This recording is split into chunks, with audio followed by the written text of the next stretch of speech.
Hello, I'm Dane, and this is Dan Explains. One of the questions I've heard from non-Christians, and even some less informed Christians, is why is God still punishing us for Adam and Eve's sin? Or why would God blame us for a sin we have nothing to do with? However, this isn't how original sin works. Someone else's sin isn't being applied to us. Let me explain why.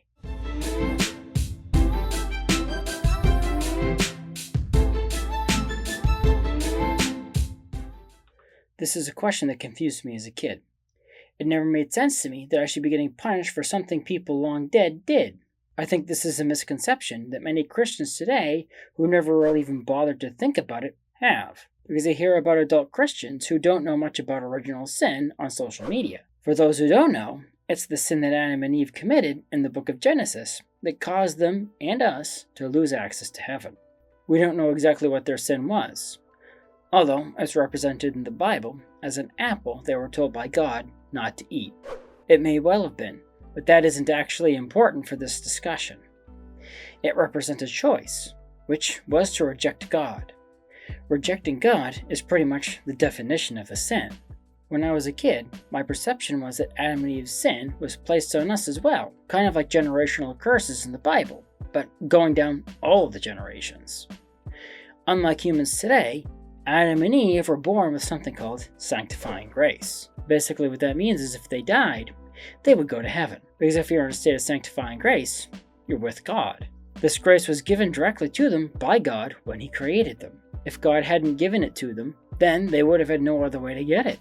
After Adam and Eve, God was no longer creating humans, at least directly. Adam and Eve had to, participate in the procreative act. For their children to get sanctifying grace, it would have had to be passed down to them from their parents. However, as far as we can tell, Adam and Eve had no children before the fall, which is what we call the moment when Adam and Eve screwed up big time. Since Adam and Eve had no sanctifying grace to pass on to their children didn't get any. So their children were conceived in a fallen state. Why God chose to do it that way, and not just give people an unfallen soul anyway, is a matter for another video. But for this video, that's the way He chose to do it. So it wasn't that we have Adam and Eve's sin on our souls. It's that we couldn't inherit the sanctifying grace they no longer had. Imagine if one of your ancestors had been extremely wealthy, but they squandered away all the wealth before they had any children to pass it on to. Their decision to squander their wealth is not on you, but it still affects you and all their other descendants, because you no longer have the opportunity from birth you would have had the wealth been passed on. That is how Adam and Eve's original sanctifying grace was. And the reason why they call it original sin is because it's the first sin humans committed, and its effects trickled down to us today. Now you might say, well then how do people go to heaven today? Which, if you're a Christian, I hope you already know the answer to that. Jesus. Jesus is God, so He has sanctifying grace. We aren't, and no one is, His physical offspring. So we can't get sanctifying grace from Him that way. However, because Jesus is God, He has an infinite amount of sanctifying grace, and He can give it to us because of His own sacrifice. This is done directly via the sacrament of baptism. Now, if you've read Genesis, you'll also know there wasn't death in the world before the fall, and the fall caused death to enter the world.